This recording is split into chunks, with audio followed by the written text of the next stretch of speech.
Action है इस वक्त कौमी असम्बली में, जहां पर हमारे साथ मौजूद हैं हमारे मोहतरम साथी कामरान शाहिद साहब। जी कामरान साहब बताइएगा, ये एक्शन तो वहाँ है, क्या आपको नजर आ रहा है?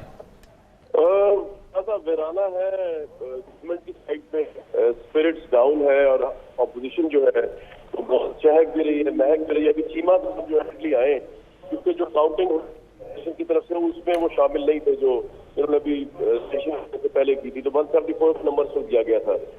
अभी उनके वो भी नहीं, अली वजीर साहब भी नहीं आए थे और दूसरे भी लोग, लेकिन चीमा साहब जो बिशारत चीमा वो एकदम आए और बड़ा उनको वार्म वेलकम मिला की तरफ से। खुसरो बख्तियार साहब ने उनको बहुत रोकने की कोशिश की कि आप ना जाए उस तरफ, लेकिन वो नहीं रुके और वो सलाम करके उनको चले गए। तो इस वक्त सिचुएशन ये है कि तातील का शिकार है, लेकिन इनके नंबर ऑपोजिशन के पूरे हैं। अब एक्चुअली ऑपोजिशन की तरफ से लोग आ रहे हैं, बार बार हुकूमत की तरफ को कह रहे हैं कि आप पुरअमन रहिएगा, हम भाई हैं, हम दोस्त हैं, हमने आगे भी चलना है। लेकिन अब ये पता चलेगा सेशन ओपन होने के बाद कि खान साहब ने क्या लाइन दी अपने एमएनएस को कि यहाँ पे वोट होनी है या झगड़ा होना है या कुछ एक्टिंग होनी है। तो ये फरमाइएगा, स्पीकर साहब अभी तशरीफ नहीं लाए हैं और अभी आपको ये नज़र नहीं आ रहा कि जो हुकूमती बेंचेस हैं वहाँ पे क्या सूरत हाल है, एक ओवरऑल सिनेरियो क्या है?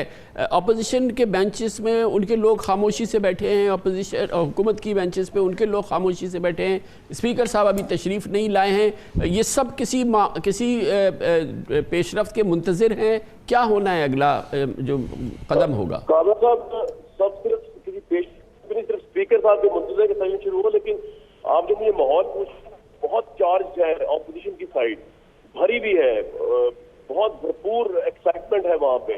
जबकि गवर्नमेंट साइड में भी तो एक तो साइड भी खाली है, ऑलमोस्ट 25-30% भरी भी है और लोग भी बहुत ही ज्यादा लग रहा है कि स्पिरिट डाउन है। अगर मैं आपको बिल्कुल सही रिपोर्टिंग करूं तो विदाउट कोई ऐड या सब्ट्रैक्ट किए हुए तो बहुत डाउन लग रही है गवर्नमेंट की साइड। और ऑब्वियसली कल रात इशाइये में भी 145 लोग जो है, 140 लोग जो है वो आए हुए थे। तो सिचुएशन तो यही है आपकी जो सामने है कि वो नजर आ रहा है कि अगर वोटिंग हो गई, अगर यहाँ पे कोई झगड़ा, देख पहले ये इशू था कि शायद झगड़ा बाहर होगा, लेकिन वो झगड़ा बाहर क्योंकि वहाँ रेंजर्स और जिस तरह ग्रुप किया गया, जिस तरह रात को यहाँ पर एक डिसीजन है, उसके बाद झगड़ा तो बाहर नहीं होगा, लेकिन अंदर भी चांसेस हैं क्योंकि प्राइम मिनिस्टर ने चेंज किया माइंड। जिससे पहले आपको पता है उन्होंने कहा था कि पीटीआई के अरकान नहीं जाएंगे, लेकिन उन्होंने चेंज किया माइंड। तो चेंज करने के बाद जब पीटीआई के अरकान यहाँ आगे हैं, एमएनएस आगे हैं, तो अब देखना है कि ये वोटिंग कानून और दस्तूर के मुताबिक स्मूथली होती है या फिर कोई और कोई लाइन लेके प्राइम मिनिस्टर इमरान खान की जिसके ऊपर पीटीआई वालों ने अमल पेरा होना है, उसके अंदर झगड़ा भी हो सकता है, उसके अंदर बहुत अभी और आपको पता है खिलाफ भी अदम एतमाद की तहरीक पेश कर दी गई है। तो ये तमाम आपके सामने अभी अनफोल्ड होगी। तो लेकिन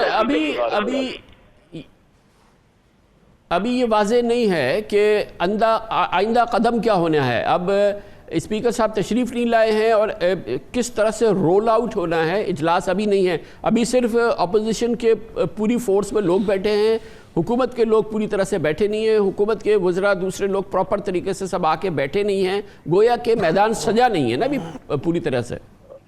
हाँ साहब, वो तो गवर्नमेंट के लोग तो आए ना, इससे क्या फर्क पड़ता है? होना तो एक ही है, only voting and voting and voting, this is the agenda.